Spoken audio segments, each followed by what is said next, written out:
So I want to share with you now the science of rapport so that you can fabricate rapport physiologically whenever you want with someone.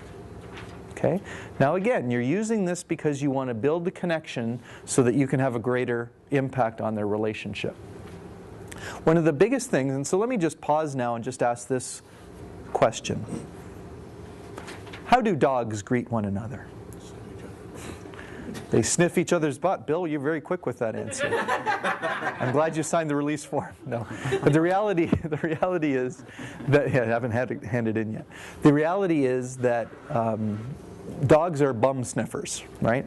So they use their sense of smell to tell friend and foe. Now, as human beings, imagine the chaos if that was the way that we greeted one another. Now, we kind of do it a little covertly, taking sniffs, but we don't usually talk about it, okay? So the reality is that with human beings, instead of our sense of smell to tell friend or foe, we use our sense of vision primarily to do that. And so what we do is in any room that we walk into, of any size, for the most part, you will catch and have a fleeting instant of eye contact with each person that's in that room. Why? Because your brain is checking out whether there's any danger or whether there's any similarities. It's the same thing whenever you've gotten a different vehicle to drive, whether it's new or used, you start driving a different vehicle. Isn't that when you notice that everybody else on the street is driving that same make and model? You had no idea before you got this vehicle. But all of a sudden, once you've got the vehicle, you're seeking out other people who have the same vehicle all of a sudden. Now, here's another interesting tidbit related to this. Most of us, when we look into or pass by a window or a mirror, we check ourselves out. Is that just because we want to make sure we look fabulous? Hardly. Mostly what it is that's our only way our brain knows what we look like. I can't see myself other than watching on the video or watching a picture or looking in a mirror. I have no sense of who I am except from here down, right? Because that's what I can see with my eyes. How my face looks, strictly I get by seeing a reflection or an image. So what's interesting is your mind is always looking for who is like me, who is looking like me. Because if someone's looking like me, then there's a sense that that person is me. And if that person is me, then what they say is what I say. And there's a little interesting experiment. One of my clients is a food processing company. And I had called on them, and successfully we had won their business. And I had to wait near the airport in order to catch my return flight. So as I'm waiting, I walk into a restaurant. And in the restaurant, they seat me in kind of the bar area, I guess we would say. It was in the bar area. And I was seated at a table for two, but I'm sitting by myself. And over in the sort of corner of the restaurant, of the bar area in the restaurant, are a couple of booths. And in those two booths are sitting two couples.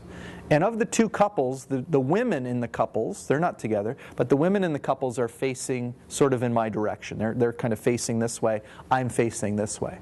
And so I decided to do a little social experiment.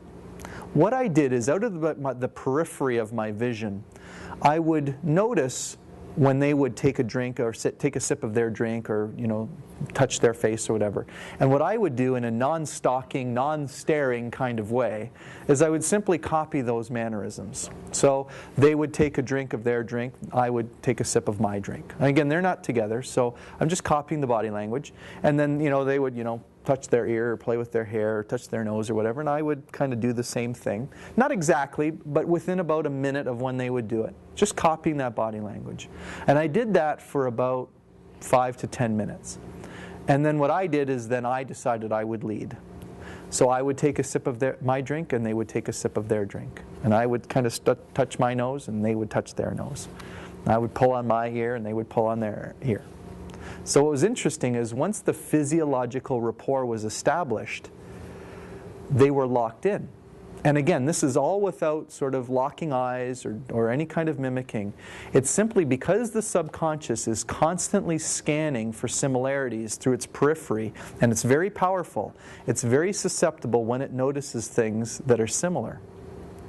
And so you can fake out the subconscious mind by simply acting in a way that is a mirror image of the other person. So, with the people that you don't have as much rapport with. If you're sitting in a meeting and there's one person in that meeting that you just don't get along with, go out of your way to copy their body language and mannerisms.